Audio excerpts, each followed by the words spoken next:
So we're down to the final bit here.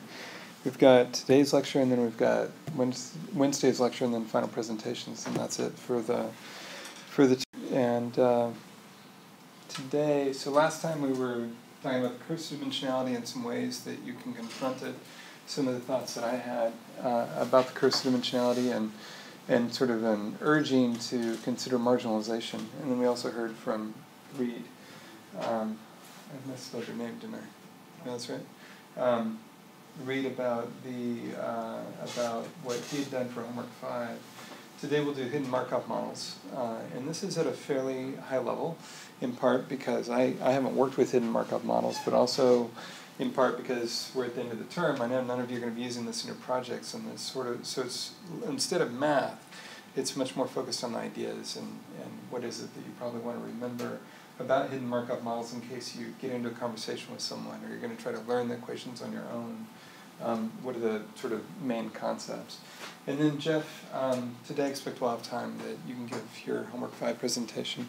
And you'll probably give it off your laptop? Sure, yeah, I can do that. Okay, great. So that's what we have on deck for today. And again, sort of the global view. When we get towards the end of the term, there's so many things going on that I like to give you guys a map each lecture of what's happening.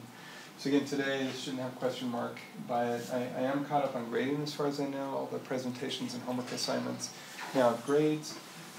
Today we'll do hidden Markov models. On Wednesday, Eric, you'll give a half lecture on applications, I think, is what you're going to be. Yeah, sort of topics I think cover. So some applications, but I want to mention about the smoothers and the particle hybrids at a higher level. Okay, excellent. And then on Wednesday, your complete project drafts are also due.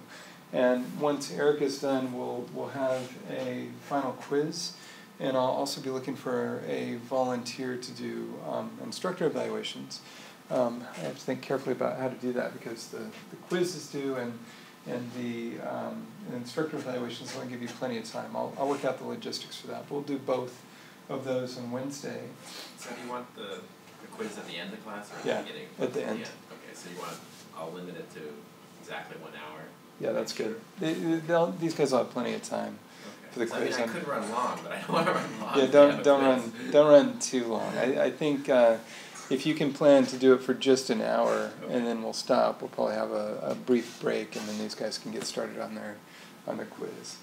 And then the project review drafts are due, and I will also redistribute them on that Wednesday, possibly while you're taking the quiz.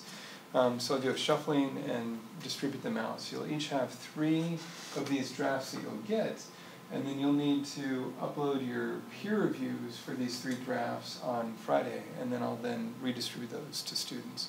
So you'll have just a couple of days to do those reviews, but to read through, provide constructive, helpful comments, to help those who are working on this produce final versions that are of better quality. That's the idea.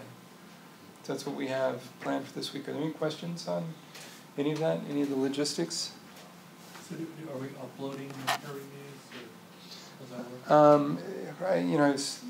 I haven't decided yet. Because there's 3 of them, it may be easier just to have you email them to me. So I'll probably do it that way. So email me the peer review drafts, and I've got a document that you can use, a template that you can use to fill out. And then I'll give you credit and redistribute those on Friday once I receive them. So I think they're due at noon on Friday. So probably by email. Okay, any other questions? All right, let's jump in then.